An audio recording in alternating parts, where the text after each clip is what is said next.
Thank you for joining us. My name is David Rayfield. I am the co-founder and executive director of the Jewish Grandparents Network, and this is today's Family Room Live presentation, Israel at War, a pivotal moment for the Middle East, featuring Avi Melamed. Now, I'm welcoming those who all have joined us. We have supporters of the Jewish Grandparents Network, and we have those who are participating in our Grandparents Volunteer and Solidarity Mission to Israel, May 6th to 12th. I look forward to seeing you in Tel Aviv and in Jerusalem. If there are others who are not joining our trip and like to, there are three still spaces on the trip. Sarah will put my email address in the chat box if you want to reach me. Thanks to Sarah Reed for her technical support. Some quick technical issues. Avi would like to complete his presentation before taking questions.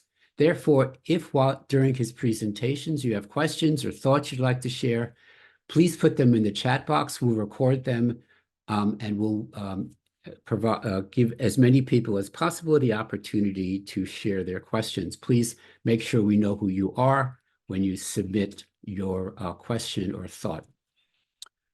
So today is the 188th day of the war in Gaza. That's 6 months and 4 days. 133 Israelis remain captive in Gaza, and too many young Israeli soldiers have died, as well as too many of those citizens of Gaza who are innocent. And so many of us have questions, fears, and concerns, and I could think of few people who are better positioned to help us better understand this situation than Avi Melamed. We have two choices. I could spend the next 45 minutes sharing Avi's experiences, qualifications, but to introduce him, I will simply say that Avi is an acclaimed Middle East geopolitical analyst, an author, an educator, a speaker, and founder of the Inside Middle East Intelligent Perspective Institute. We will put his bio in the chat box, and we are really so delighted that he has joined us today. So thank you. Avi? Thank you so much, David. Thank you, Sarah, for your support, for making this event possible. I'm very happy to do that, and I'm very honored to be with you tonight.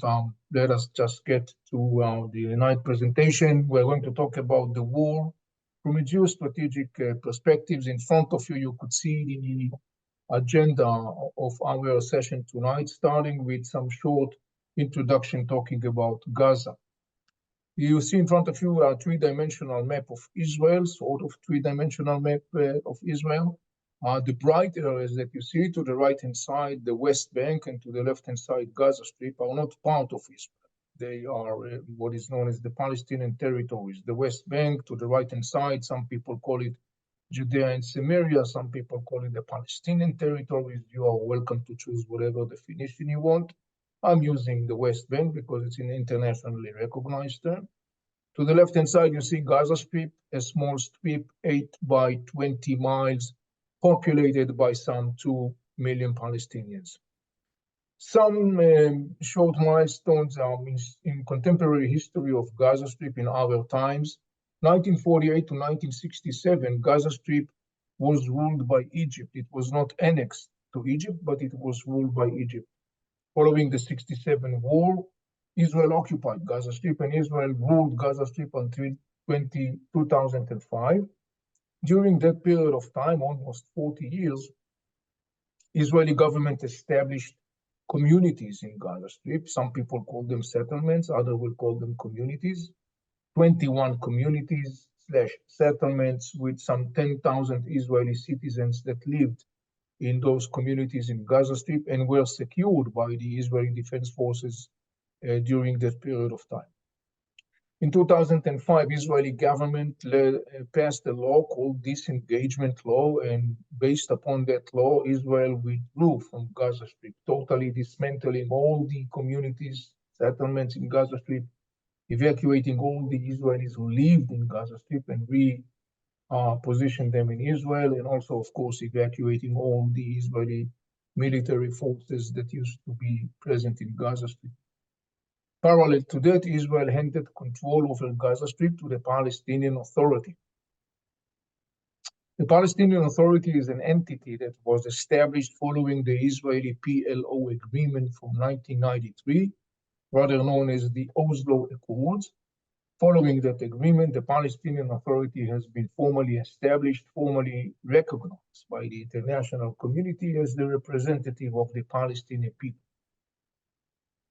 The role of the Palestinian Authority in Gaza Strip didn't last long because a year and a half later, in the summer of 2007, Hamas, an Islamic movement that was born in Gaza Strip in the 1980s, conducted a military coup, violently terminating the rule of the Palestinian Authority in Gaza Strip, their own brothers, actually.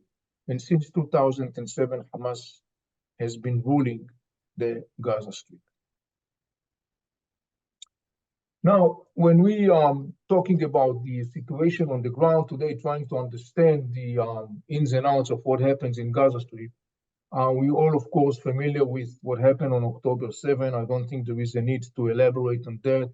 We all remember what happened during that day. Hamas and Islamic Jihad, second largest military organization in Gaza Strip, launched a sudden attack on Israeli communities. We are all familiar with the outcomes of this day. Hamas and Islamic Jihad attack left some 1,200 Israeli dead, most of them civilians, including 251 Israelis that were kidnapped to the Gaza Strip. Today, we have 133 Israeli still in captivity in Gaza Strip. It is known that at least 33 of them are not alive. It's very likely that the number of Israeli hostages in Gaza Strip is bigger. When we try to understand how did we get here, meaning the whole situation in Gaza Strip, I think it's important to understand that this whole situation didn't start actually in October 7th. It started way before. And it calls for contextualizing this whole situation in a larger scale. And I would say that actually what we see today, the war that we see today, is a culmination or conjunction, if you wish, in the end of the day, of two major developments, processes that took place in the Middle East for the last decades, actually resulting in what we see today on the ground. One is the story of the inner Palestinian power struggle over leadership, and the other one is Iran's hegemonic vision. Let me start by saying a few words about this inner Palestinian power struggle. And once again, it has to be contextualized with a larger power struggle that took place in the Middle East since the 20th century. And this is the power struggle over what is known as the national statehood concept. Now, following the World War I, the Turkish Ottoman Empire that ruled the Middle East for centuries came to an end. And basically, for the first time, people in the region were introduced to the concept that is known as national state. And that was totally alien concept for the people. They didn't know what is it. And ever since then, there has been an ongoing ideological, political, and emotional debate within the Muslim and the Arab world vis-a-vis this whole concept that is called national state. One of the major camps involved in this debate is the Islamic camp, and its most well-known representative is the Muslim Brotherhood movement, the biggest mass movement in the Muslim Sunni world. The Muslim Brotherhood were established in Egypt in the 1920s. They totally reject the concept of national statehood. They say it's a Western Christian concept, totally alien to Islam. Alternatively, rather, they endorses the concept that is called caliphate, meaning establishing of a global entity, which is an Islamic one, that is based upon the Islamic religious codex that is rather known by the name of Sharia law. One other thing that features the Muslim Brotherhood is their non-compromising animosity towards Jews, towards Judaism, towards Zionist movement, and later on, when the State of Israel was established in 1948, 20 years after the Muslim Brotherhoods were born in Egypt, also non-compromising animosity towards the State of Israel. 60 years after the Muslim Brotherhood were born in Egypt, in the 1980s, Hamas was born in Gaza. Hamas formally defines itself as the offspring of the Muslim Brotherhood in Palestine. You can understand, therefore, that Hamas is following all the ideological features that characterizes Muslim Brotherhood that I mentioned right now, including, of course, non-compromising animosity towards the state of Israel. Hamas is not willing and will never be willing to recognize Israel's right to exist. Hamas vows to eliminate the state of Israel through the use of violence. You know, it's a little bit ironic because there are some circles in the West who today echoes the slogan, "From the river to the sea, Palestine will be free," thinking that by doing that they are echoing Hamas' objective. That is not Hamas' objective. Hamas' ideological objective is not to see an independent Palestinian state, but rather a caliphate, a global Islamic entity where you do not have an independent national statehood. The other major factor within the Palestinian is Fatah organization. Fatah organization was actually established way before Hamas. It was established in the late 1950s. The Fatah is coming from the camp that supports the concept of national statehood and objects the concept of caliphate.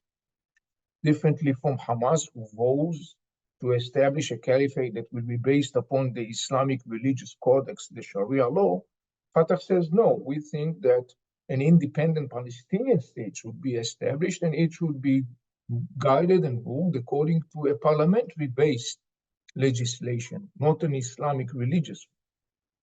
When the PLO, of which Fatah is the major spine, signed the 1993 Oslo Accords with Israel, by doing that, Fatah practically, though not formally, recognized Israel's right to exist.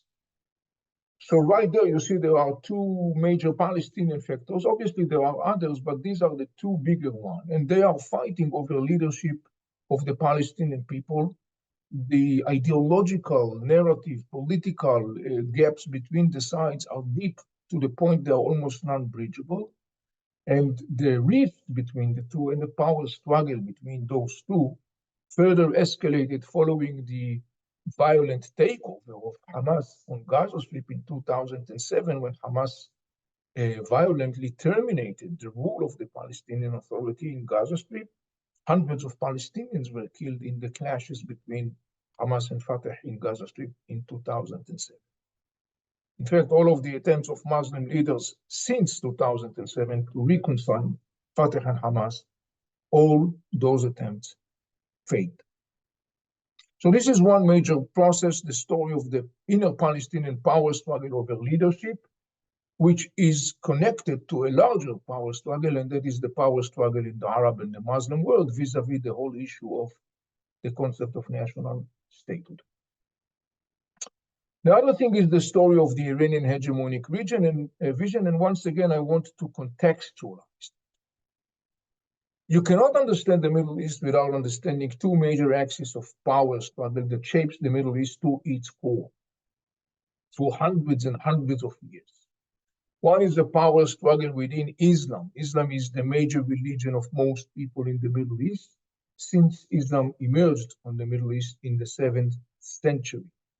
Islam very quickly became a conquering empire, creating the global entity, caliphate, if you wish. And very quickly, it has been encompassed with an inner power struggle over leadership within this Muslim entity in the 7th century. That power struggle results actually two major camps within Islam up until our times. Majority of the Muslims, about 84%, are known as Sunnis. The Sunnis argue that leadership of the Muslim world should be done by the person that has the skills to do that task. The other camp, the minority, known as Shiite. Shia is a word in Arabic which means political faction, and the full term is Shi'at Ali, the follower or supporters of Ali. Ali was the fourth caliph, king of the Muslim empire. He was the son-in-law and cousin of Prophet Muhammad, and he was assassinated in the middle of the 7th century. His descendants argue that they are the one entitled to lead the Muslim world, meaning they are arguing that leader the Muslim world is something that has to do with bloodline, while the Sunnis argue that it's not about bloodline, it's about the right person to do this task. It calls for the right skills. However, that has been one of the major, out of many, controversial issues between Sunnis, majority of the Muslims, and Shiites, minority of the Muslims, through history. Another major axis of power struggle is between three major Muslim civilizations in the Middle East. Once again, we are looking at a power struggle that is going on for hundreds and hundreds and hundreds of years. One civilization is the Arab civilization, represented here to the left with this script in green that says Allah, which means the God. Arab civilization gave birth to Islam. The first Muslims were Arabs in their ethnicity. Today, as a fact, majority of the Muslims in the world are not Arabs. They don't speak Arabic and they are not from the Arab Peninsula. However, Arab civilization gave birth to Islam. Most of the Arabs are Sunnis. In the middle, you see the lion that represents the Persian civilization. The Persians are not Arabs. They are not from the Arab Peninsula. They don't speak Arabic. They speak Farsi. And most of the Persians are Shiites in their denomination. And to the right-hand side, you see the red crescent representing Turkey. The Turks are neither Arabs nor Persians. They don't speak Arabic. They don't speak Farsi. They are not from the Arab Peninsula. They are not from Persia. They are from Central Asia. And surprisingly enough, the Turks speak Turkish. Most of the Turks are Sunnis. So you got an Arab predominantly Sunni civilization, a Persian predominantly Shiite civilization, and Turkey, which is predominantly Sunni. And they are fighting for influence and hegemony through history in the Middle East. In 1979, there is a very significant development in the Middle East, an Islamic revolution in Iran. Iran becomes a Shiite theocracy under the leadership of what is known as the mullah regime. The mullahs are the Shiite clergy. They are structured like officers, ranks in the army. So you probably are familiar with the name of the founder of the Islamic revolution, Ruhollah Ayatollah Khomeini. This Ruhollah Ayatollah is not his name, this is his rank. The mullah regime in Iran that came to power in 1979 is to its core a very revolutionary, radical regime inspired by deep narratives, and one of the deepest one of them is the one that argues that the Shiites have been deprived of the right to lead the Muslims. They're going all the way back to the 7th century. And they argue that the Sunnis, Arabs, actually stolen from him, allegedly stolen from the Shiites, the crown of leadership. And so the mullah regime, in its inner perspective, is kind of like looking to undo the historical injustice, allegedly. Inspired by this narrative, the mullah regime has been enhancing and translating that narrative into a practical geostrategic master plan that has been known by the name of the Shiite Crescent. This is a term that was made by the Jordanian king, the current king, Abdullah II, already back in 2004. By the way, Abdullah II, like most of the Jordanians, is Sunni. And Abdullah II said, beware of this Iranian Shiite crescent, he said, because the mullah regime in Iran, he said, wants to entrench itself deep in the Arab world at the expense of the Arab world, which, reminding you once again, the Arab world is predominantly Sunni. And indeed, when you look today, 2024, at the situation on the ground, you see that the Jordanian king was very right in its warning, because the mullah regime was very successfully entrenching itself deeply in the heart of the Arab world. The mechanism that enabled the mullah regime to do that was particularly a very sophisticated use of an ideology that has become very prevalent in the discussion in the Middle East, particularly since the second part of the 20th century, that is rather known by the name of the resistance and defiance. In Arabic, it's known as محور المقاومة والممانعة. That ideology that has very interesting, many different features, among other things, that ideology expressed non-compromising animosity to the West and Western civilizations and the values of Western civilization. It vows to eliminate the presence of the West in the Middle East.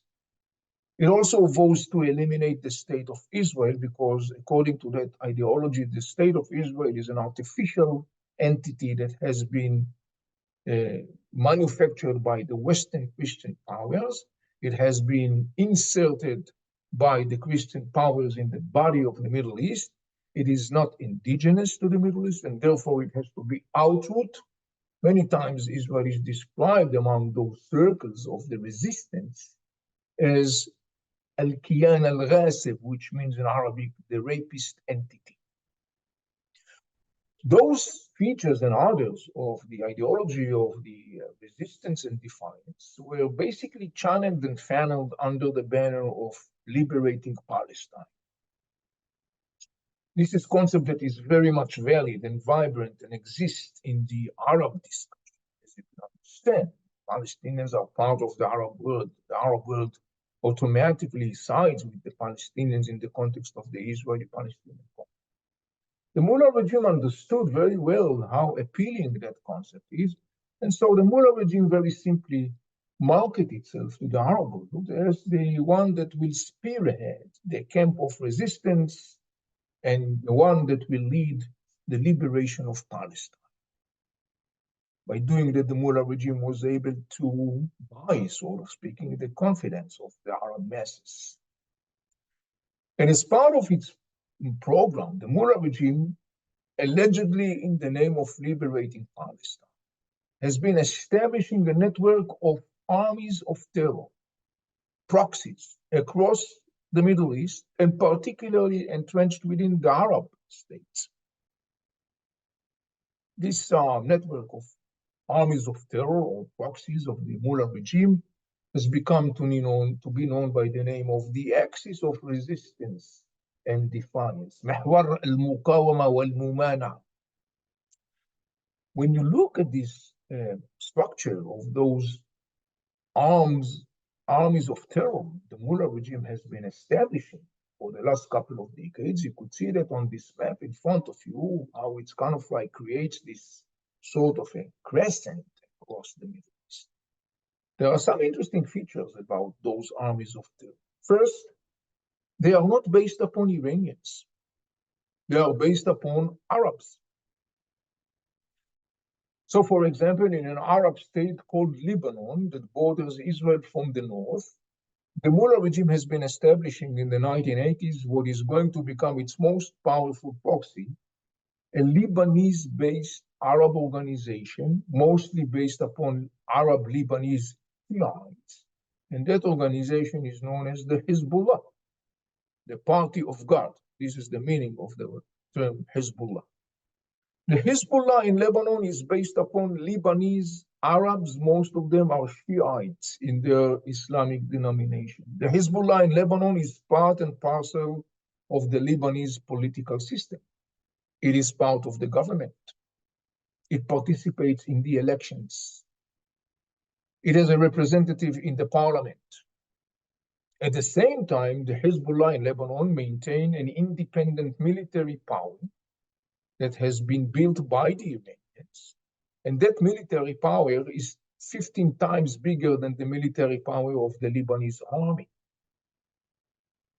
When the Lebanese turned to the Hezbollah and said, well, you need to disarm yourself because we have an army, you can't have a parallel military power, the Hezbollah's reply was, do not dare touching this weapon. This is the holy weapon of the resistance. This is the weapon that will liberate Palestine. Meanwhile, this weapon was used by the Hezbollah to occupy Lebanon from within. Lebanon became an Iranian satellite because it simply occupied from within with the weapon of the Hezbollah. Another Arab state that borders Israel from the northeast is Syria. Syria is an enormously significant component in the Iranian hegemonic vision, or to be more accurate, Assad regime is the most significant component, because one of the major components of the Iranian master plan is to create a land corridor that stretches all the way from Iran, crossing through Iraq, Syria, and ending in Lebanon.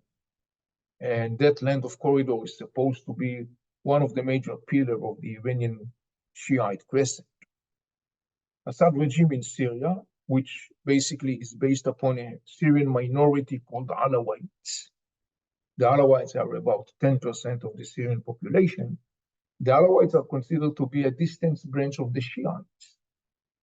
Assad regime became the most strategic important partner of the Iranian regime because it enables the Iranian regime to create this land corridor and to provide the logistical support for the Hezbollah in Lebanon, to enable the Iranians to establish a military presence in Syria, manufacturing missiles and rockets, and therefore the continuation of Assad rule in Syria is enormously significant for the Iranian regime. That is the reason why the Iranian regime has been so deeply entrenched in the war in Syria since 2011 to save Assad regime from falling down.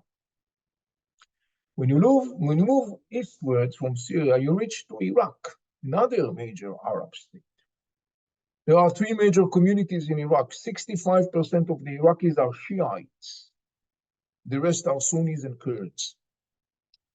In Iraq, as part of the Iraqi military establishment, as part of the Iraqi armed forces, there is a network of Iraqi Shiite militias that are rather known by the name of Al-Hashd al-Sha'bi, the PMU, Popular Mobilization Unit. Some of those militias, who are all, by the way, are financed by the Iraqi government and armed by the Iraqi government, some of those militias, at the same time, are obeying the Iranians. Not only that, those militias also have a political bodies. They have parties. And those parties are part of the Iraqi parliament, and today they are actually part of the Iraqi government. So in other words, what you see in Iraq today is a situation where Iran has control over the Iraqi inner politics through an Iraqi Shiite militias that are part of the Iraqi formal military forces, but those militias are obeying the orders of the Iranians. One must wonder, how is it possible? The answer for that is that, like the Hezbollah in Lebanon, the Iraqi Shiite militias say, yes, we are Arabs in our ethnicity, we are Iraqi in our nationalities, but the most significant component of identity for us is the fact that we are Shiites. And therefore, we view the Mullah regime in Iran, the Shiite theocracy of Iran, as our higher source of authority. When you move down to the south, you see another Arab state that has been more and more recently in the news circle, and this is Yemen. Particularly talking about what is known as the Houthis in Yemen. The Houthis are Shiite tribes in Yemen, some 35%. In 2014, the Houthis launched a military coup, ousting a Yemenite government that was predominantly Sunnis. The Yemenite government fled to the south. Ever since then, there has been a war going in Yemen between the Houthis, who are massively backed by the Iranians, and the ousted Yemenite government that is massively backed by Saudi Arabia and United Arab Emirates. And then when you look at this whole structure of the Shiite crescent that I mentioned, you notice there is another figure, yellow one, colored yellow, and that says Gaza. This is an interesting one because it is part of the Shiite crescent. It is part of the axis of the resistance. It represents particularly Hamas and Islamic Jihad in Palestine, the two major Palestinian military organizations in Gaza Strip. But here is something interesting about Hamas and Islamic Jihad. They are not Shiites, they are Sunnis. The Palestinians are Sunnis, not Shiites. So you may wonder what brings together Hamas and Islamic Jihad to the table with the rest of the axis of resistance. The answer, of course, they vote to eliminate the state of Israel. An interesting component of this whole structure is what we call the Ring of Fire. This is the Iranian master plan to actually eliminate the state of Israel through the use of conventional weapons. At the heart of these blueprints is the idea that the Iranian-backed militias, namely Hezbollah in Syria, Iraqi, Afghan, and Pakistani Shiite militias that are already present in Syria, together with Hamas and Islamic Jihad in Gaza Strip, they will all form a ring of fire around Israel's neck. According to this master plan, Islamic Jihad and Hamas' role is to exhaust Israel. And this is indeed what has been going on for the last 40 years, particularly following 2007. The repeating military rounds between Israel and Gaza Strip following the takeover of Hamas in 2007 of Gaza Strip are not random. They are part of this master plan that is called the Ring of Fire, and Hamas and Islamic Jihad are enormously significant for the Iranian regime because their role is first to exhaust Israel, and second is to continue and perpetuate and escalate the Israeli-Palestinian conflict. Why is it so significant for the Mullah regime? Because the perpetuation and escalation of the conflict enabled the Mullah regime to continue and market itself to the Arab world as the one who will allegedly liberate Palestine. So you see, this is the essence of the marriage of convenience between the Mullah regime on the one hand, the Shiite Mullah regime on the one hand, and Hamas and Islamic Jihad Sunni Palestinian groups on the other. Hamas and Islamic Jihad enjoyed the support of the Mullah regime, arms, weapon, military know-how, finance, and so on. And at the same time, the Mullah regime enjoys the fact that Hamas and Islamic Jihad are the ones who are perpetuating the conflict, escalating the conflict, and exhausting the state of Israel. Another significant component of the Ring of Fire method is what is known as unifying of the arenas. It's called in Arabic, Wahdat al-Sahat. According to that concept, when the day comes, all the Iranian-backed militias will join as one to attack Israel from all directions to eliminate the state of Israel. In the eyes of Islamic Jihad and Hamas, October 7 was supposed to be that day. So why did Hamas start the war? Well, now we can talk about a couple of things that we already discussed. For example, we talked right now about the concept of unifying of the arenas. Hamas launched October 7 attack under the deep conviction that the day of unifying of arenas has come. The reason for Hamas' conviction was because before October 7, during 2023, there has been series of meetings of the leaders of the axis of resistance, including in Tehran, including meeting with the supreme leader of Iran, Ali Khamenei. And in those meetings, Hamas and Islamic Jihad heard from their colleagues to the axis of resistance. They heard from them, I say it in Arabic, they say to them, "Ihna jahizun," which means in Arabic, we are willing, able, and ready. So it is clearly that Hamas launched this attack under the impression that the day of unifying of arenas has come. That, however, did not really happen on the ground. The others didn't really fully join the war. However, under this conviction, Hamas basically launched this war because, among other things, he hoped that by doing that, it will once and for all decisively win the inner power struggle against Fatah regarding the leadership of the Palestinian people. In Hamas' vision, that unifying of arenas that was supposed to happen on October 7 was supposed to be the ultimate triumph of Hamas in its power struggle against Fatah. That was supposed to be the point in time where Hamas once and for all positioned itself as the one and only leader of the Palestinians.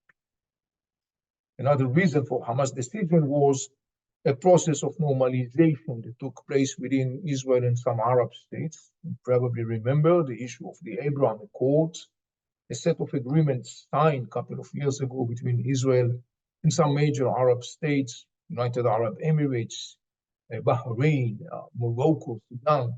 That is part of a process of reconciliation, sort of speaking, between Israel and Arab states, a process that has been significantly disturbing the Palestinians because they felt more and more that their brothers, the Arabs, are deserting them. Those sentiments of the Palestinians further boosted in 2023 against the background of a growing Israeli-Saudi rapprochement. So these are likely a couple of the major reasons that pushed Hamas' decision to launch the October 7 attack. So are we towards a multi-front war? That has been the question since day one of this, since October 7. And the key for it, again, is in Tehran. Now we understand that from the Iranian perspective, the possible downfall of Hamas rule in Gaza Strip is a bad news because it's totally destabilizing or disrupting the whole concept of the rings of fire. In other words, the Mullah regime is looking for ways to save Hamas rule in Gaza.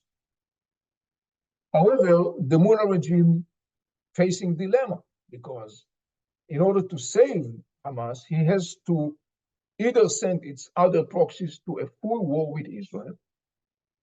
Doing that, he's jeopardizing his other proxies, and particularly Hezbollah, or it has to come to terms with the downfall of Hamas rule in Gaza. So the tactic that was chosen by the Iranian was to handle a gradually increasing pressure on Israel and particularly international community and the United States by activating its different proxies across the Middle East and using a military pressure in order to, in the end of the day, to put pressure on the United States of America and international community to put pressure on Israel to stop the war in Gaza and that way to save Assad regime, to save Hamas rule.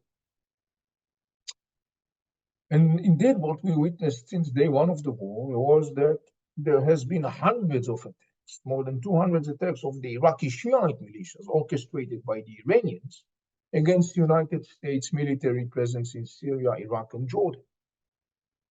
We saw attacks of the Houthis in Yemen against global maritime in the Red Sea and the Bab el-Mandab Strait. This is one of the most strategic locations in the planet. You could see the maps in front of you.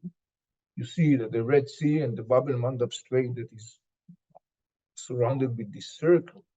It is connecting Europe and Southeast Asia. Some 40% of the trade between Europe and Southeast Asia is going through the Red Sea. 15% of the global trade is going through the Red Sea. And indeed, the Houthis has been targeting both Israel as well as maritime in the Red Sea, basically putting an increasing pressure on international and global economic trade because of those attacks. Along the Israeli-Lebanese border, since day one, there is a skirmish going on between Israel and the Hezbollah, the major Iranian proxy. That skirmish is mostly confined in a zone that I call the twilight zone, meaning between the red line on the one hand and the orange line. And most parts, the two parties, meaning Israel and Hezbollah, are very careful not to draft into the red lines, rather sticking closer to the orange line. However, up until now, the skirmish between Israel and Hezbollah resulted in the fact that some 80,000 Israelis from the north became refugees in Israel. They cannot stay in their communities because those communities along the Israeli-Lebanese border are under constant attacks of the Hezbollah. On the other hand, some 100,000 Lebanese from South Lebanon also flee to the north because of those skirmishes between Israel and the Hezbollah. All in all, we are looking at a situation when the Iranians are continuing to apply this tactic of a gradual military escalation. Up until now, it has not resulted in yet further significant deterioration, but it definitely has the potential to spin out of control, resulting in a huge eruption of violence. Another interesting aspect is the question of the Arab world and the war. Obviously, as you can understand, in the Arab world, sentiment of solidarity and support for the people of Gaza Strip, the Palestinians in Gaza Strip. They are the brothers and sisters of the Arab world. The Arab world sides by the Palestinians in most of them, most of their narratives and demands. And this is, of course, very natural. However, I think it's important to emphasize the less known fact, and that is that there is a lot of criticism in the Arab world on Hamas. That criticism did not start on October 7. It started way before October 7, and particularly following the 2007 takeover of Gaza Strip by Hamas. The Arab criticism on Hamas centers around three major focal issues. First, the Arab world says to Hamas, they say, look, you took over Gaza Strip in 2007. And given your radical ideology, you basically dragged Gaza Strip to a dead-end street time and time again. You didn't really achieve anything tangible for the Palestinians other than death and destruction. The second component of the criticism is saying to Hamas, they're saying, look, you are knowingly and intentionally sacrificing your brothers and sisters. And by taking over Gaza Strip, you torn apart the Palestinian people. In fact, all the attempts, as I say, to reconcile Hamas and Fatah, all those attempts following 2007 failed. And the third component of the criticism, which I think is the most powerful one, at least in the emotional and political discussion in the Arab world, is the one that says to the Hamas, they're saying, look, you're sacrificing your own brothers and sisters at the altar of the Iranian regime. This is the same Iranian regime that is butchering your brothers, the Sunnis, in Syria and in Lebanon and in Iraq and in Yemen. This is the same regime that butchered thousands of Palestinians in the war in Gaza Strip. So the Arab world, who in course of time realized that it was actually tricked and fooled by the Iranian regime with this whole story of the resistance, the Arab world is furious with that. And they're saying to Hamas, you are sacrificing your brothers and sisters, literally, at the altar of the Iranian regime. There are many manifestations of that criticism. I chose to show you some of them, visually speaking. These are some cartoons published in the Arab media. These are just samples of many cartoons representing the Arab criticism. So, for example, if you look to the right-hand side at the top, you see the Iranian regime, the Iranian Supreme Leader Ali Khamenei is the puppeteer. He's holding two puppets. The one says Hamas, the other one says Islamic Jihad. Beneath the script says Qita Gaza, which means Gaza Strip, and the idea is very clear. Hamas is using you, Iran is using you, Hamas and Islamic Jihad, as puppets and sacrifice Gaza Strip at the altar of the Iranian regime. If you look to the bottom, to the left-hand side, you could see an interesting cartoon that was published after October 7. And that cartoon has to do with the story of the unifying of arenas that we talked about. It's interesting because you may be able to see that this cartoon has two parts, part one and part two. You see it, part one, this figure standing and, giving the signal with its pistol. This figure is, of course, representing the Iranian regime. You see an arrow that has the Israeli flag on this arrow. And you see beneath two figures that are on their knees, one, the white one represents Hamas and Islamic Jihad, and the black one represents Hezbollah. And the signal has been given, and then Hamas and Islamic Jihad are running towards the arrow, meaning they are running to fight Israel, to eliminate Israel. But the black figure, the Hezbollah, remains in its place. He does not join. And if you look closely, it may be difficult to see, but if you look closely, you see that the black figure is actually chained to the Iranian regime. The message here, of course, has to do with the story of the unifying of the arenas, and the criticism here, or the message that is coming from the Arab world to Hamas, is actually double-layer message. One says Iran is the one beyond the October 7 attack. The other one says to Hamas, you Hamas, you were fool enough to believe the concept of unifying of the arenas. So what you Hamas did, you run to fight Israel on October 7, but your bodies did not join in. And by doing that, you basically now face Israel's rage, and Gaza Strip is destroyed, and you, Hamas, basically is responsible for the biggest catastrophe of the Palestinian people since 1948. As you can understand, Hamas is trying to push back the criticism, and there has been some interesting stages. First, in January 21st, Hamas published an 18-page document in Arabic and English, published in Instagram, where Hamas provides 5 reasons why he launched the war. When you read the document in Arabic, it's very clear that this is apologetic. Hamas is kind of like trying to apologize or to explain or to justify its decision. When that strategy didn't help, Hamas turned to another strategy and basically turning to the Arab world and saying, well, in fact, Hamas says to the Arab world, we, by launching this war, we are doing you, the Arab world, we are doing you a big favor. And you may wonder, what's the big favor? So if you look to the left-hand side, you see this cartoon published in Al Jazeera. Al Jazeera is the Qatari-owned news network, very influential. And Al Jazeera has been acting as the propaganda messenger of Hamas since day one. Al Jazeera totally stands by Hamas. They are echoing all Hamas propaganda and so on and so on. So that cartoon was published in Al Jazeera.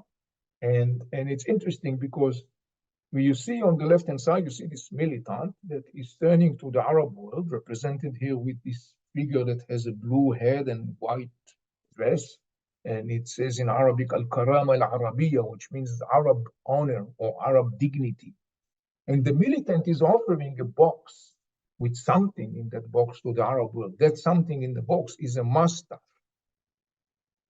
Why mustache? Because mustache in Arab culture is associated with manhood, and manhood is associated with dignity and honor.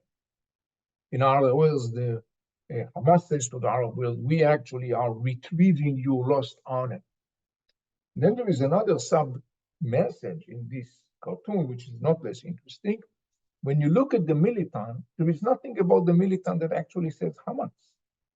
The flag on the arm is not Hamas flag, it's the Palestinian flag.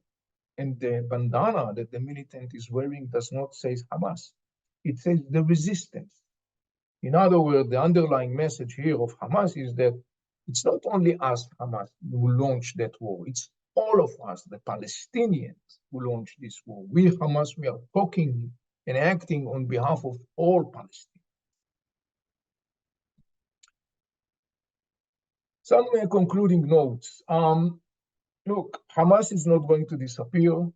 Hamas is part and parcel of the Palestinian people, and it's part and parcel of the region. The whole objective here, in the end of the day, is to eliminate Hamas' ability to continue and to dictate the radical agenda, as it was unfortunately quite successfully doing for the last 40 years, which also, of course, as I said before, it's part of the Iranian agenda. So the whole idea is to eliminate Hamas' ability to continue and to do that. That calls for a couple of things. First, to crush Hamas' military spine. It's not to say to eliminate every single Hamas member and to eliminate the last rocket of Hamas. That's not the point. The point is to eliminate Hamas' military spine, to end Hamas' rule in Gaza Strip, or to be more accurate, to end its ability to continue and to dictate the reality in Gaza Strip, including the continuation of attacks on Israel. And the third thing requires the proactive intervention of regional factors. namely major Arab states like Egypt, Saudi Arabia, United Arab Emirates, Jordan, who all, by the way, view Hamas as a serious threat to their own national security. None of them will shed no tears to see Hamas disappear, but they know that Hamas will not disappear. But they definitely have an interest in seeing Hamas' ability to continue and dictate its radical agenda comes to an end. And as part of that, there must be a proactive involvement of those players in creating the new circumstances on the ground in Gaza Strip that will prevent the repeating of scenarios of Hamas ruling Gaza Strip. One other thing that this war clearly manifests is the significant threat that the Mullah regime in Tehran is presenting, not only to Israel, not only to the region, but to the world. To sum it up, I would say you have Hamas and Islamic Jihad that are proxies of the Iranians. They are holding physically Israeli hostages. You have Hezbollah, another Iranian proxy that is holding both Israelis and Lebanese virtually hostages. You have the Houthis in Yemen attacking maritime in the Red Sea that are holding the world hostage. These are things that actually manifest the danger of the Mullah regime. One other thing that this war brought to the full surface, and unfortunately we are all familiar with the very disturbing reactions within some circles in the West, Western circles in the West, following that war, the rise of anti-Semitism and other very disturbing phenomena that we are all familiar with. It's also part of this challenging situation that we see on the ground. This is a development that is very disturbing. It's very painful, but it's not surprising. The script was there on the wall for a long period of time, and we just have to look at the wall because the script was there. And I definitely will argue that there is a very strong relationship between two major processes. One is the growing anti-Israel sentiments in the last generation within some circles in the West, and the other one is the crisis of education in the West, education that has been flattened and minimized to sound bites and slogans and rhetoric that sounds wonderful but have nothing to do with reality many times. And the combination between the two results in a very challenging process. I just recently came across this poster on social media. Allegedly, it was done by students in Harvard University. I don't know to say if it's correct or inaccurate, but that doesn't matter because, in my view, that actually reflects very well the essence of the crisis of education because you see that these are the terms that has become very prevalent and dominating the atmosphere. This way, in some Western circles, let alone, of course, pro-Palestinians, Arab presence circles in the West, referring to this whole story of this war. And when I came across this poster, or allegedly poster, one of the things that immediately attracted my attention was the fact that when I look down in the bottom, I see in the small words the word context and school. These are two words that are very small in comparison to the big slogans that you see in front of you. And this is, to a large extent, in my mind, represent the challenge of the crisis of education. And I would argue that that poster, in a way, should be replaced by that poster, because this is the real essence of education.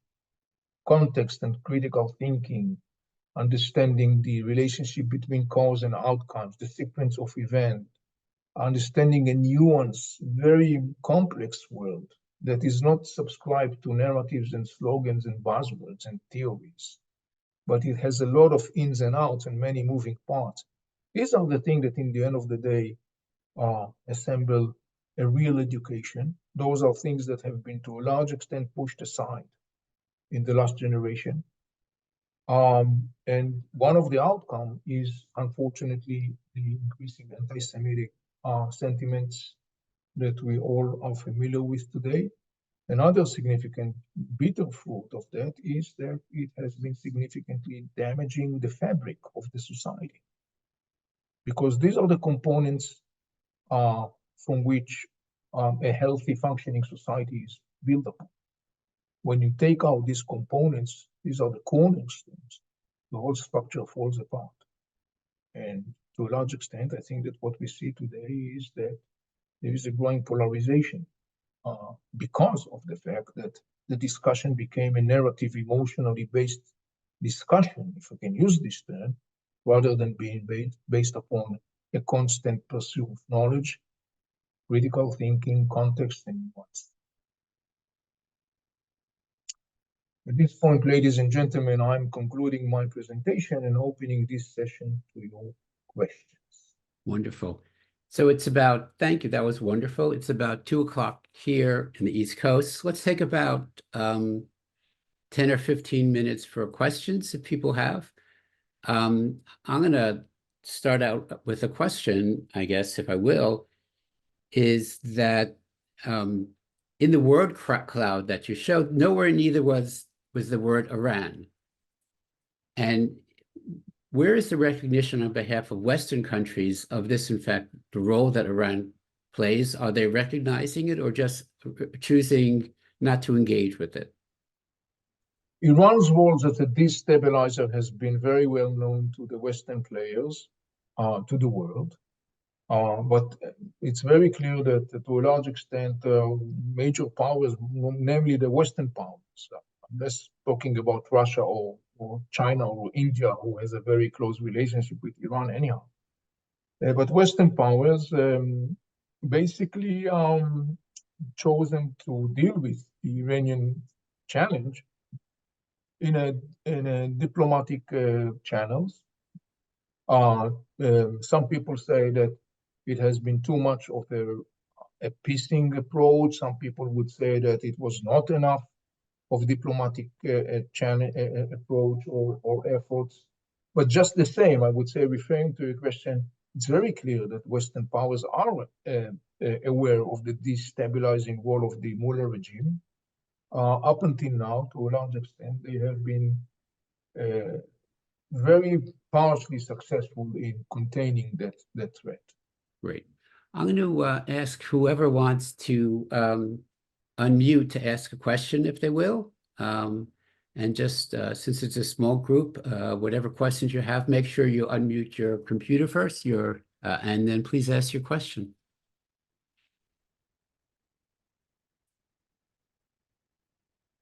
There was an op-ed today in the Times by, I forgot his name, but he was a professor emeritus at Beersheba, Benny, I forgot his name, but he was talking about that ultimately Israel has to kind of get rid of Hamas in Gaza. Like that was kind of his bottom line. And, he goes through all the consequences and, difficulties with that.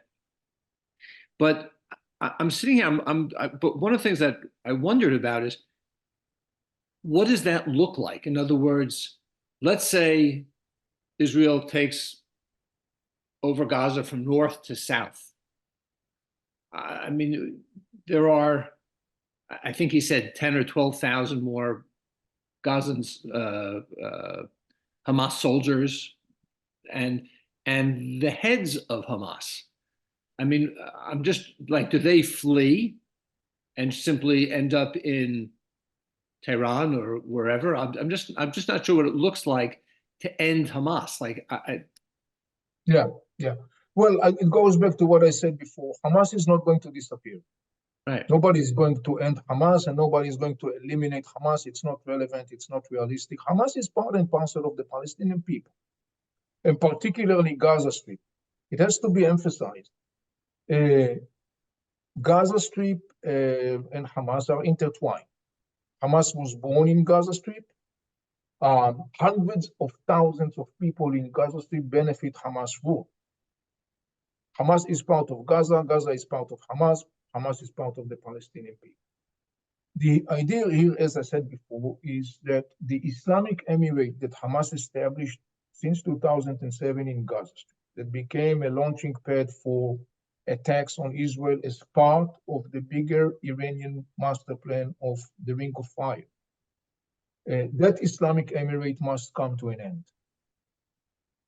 Now, that is a process that involves all kinds of things. One of them, of course, is to crush, as I said, Hamas military spine. It's not to hunt down to the last person of Hamas, but basically crippling its ability to continue and to function as a significant military power that can dictate reality.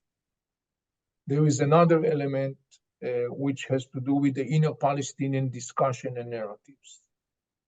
And that goes to the issue of responsibility and governmental responsibility. And there should be a non-compromising demand from the Palestinians to take responsibility for the leadership's decisions and actions. So that will be probably part of the ongoing inner Palestinian discussion following the aftermath of this war and the ramifications of this war. But again, as I said, we have to be realistic about it. By the way, yes, part of Hamas leaders are living very comfortably outside of Gaza Strip. They have made a lot of fortune. They live in Qatar or Turkey or Lebanon or other places, Indonesia. Some of them are in Gaza Strip. But again, Hamas is part and parcel of the Palestinian people.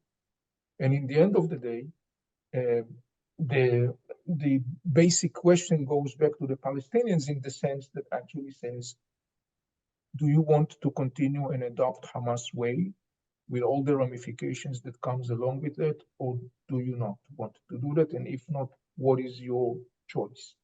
And by the way, this is a message that comes across from the Arab world to Hamas, to the Palestinians. The Palestinians says, the Arab world says to the Palestinians, look, you have Hamas, you have Fatah, you are fighting over leadership. None of you basically have been able to provide the Palestinian people with something positive. And so the Arab world says to the Palestinian, look, you have to decide where you want to go. You want to go Hamas way? Fine, bear the consequences. You want to go Fatah way? Fine. Made up your mind.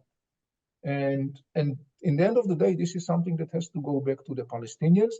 And one of the most significant, I would say, expected, and I hope that will be the outcome, is that in the Western discussion, for the first time, finally, people will turn to the Palestinians and Hamas and say, what is your responsibility to the situation? Because you are responsible and you should be held responsible. Great. Let's take one or two more questions, if there are any other questions before we go. Yeah. Please. Yeah. So I want to echo Irene's comment that the crescent actually encompasses the UAE, it's Saudi Arabia. Is the ultimate plan to consume them as well as part of the caliphate, or to work out some kind of, we'll coexist nicely next to one another? Yes, first, thank you. The caliphate is not a Shiite perspective. Right. It's a Sunni one. The Iranian regime is not talking about caliphate. They're talking about some different structure that is predominantly Shiite, of course. The Saudis are the custodians of the 2 out of 3 holy sites of the Muslims, Mecca and Medina. The third one is Quds, Jerusalem, the Temple Mount compound, or Haram Sharif in Jerusalem. The Saudis and the Emirates, of course, are Sunnis. The Mullah regime in Tehran, the Shiites and the Sunnis hate each other guts. The Mullah regime in Tehran openly said the day will come that we will take over the holy sites of the Muslims in Arab Peninsula, and then Shiites will gain their final triumph. The Saudis and the Emirates and other neighbors of Iran in this area have no illusions about the Iranian regime. And they basically says to the Iranian regime, they say, look, we are neighbors. We would like to have a good relationship as good neighbors, but please stay out of our own business. The Mullah regime has different perspective, of course. And so what you see is this constant tension between those factors. The bottom line is, as long as the Mullah regime is able to continue and to apply, and unfortunately it was quite successfully doing that so far, its expansionist vision, Mhm. which is mostly at the expense of the Arab world, we continue to see this instability across the region with everything that comes along with it. Right. Is there one last question before we go? Because this has been extraordinary, but it's already 10 after 3, I guess. Well, if not, I want to thank Avi. We are going to make this video available on our website. And Mirsas Hashem, we say, thank God willing, Avi, we'll see you in Israel in the next weeks. I thank all of those who have participated, and I look forward to seeing you soon. Thanks so much. Take care.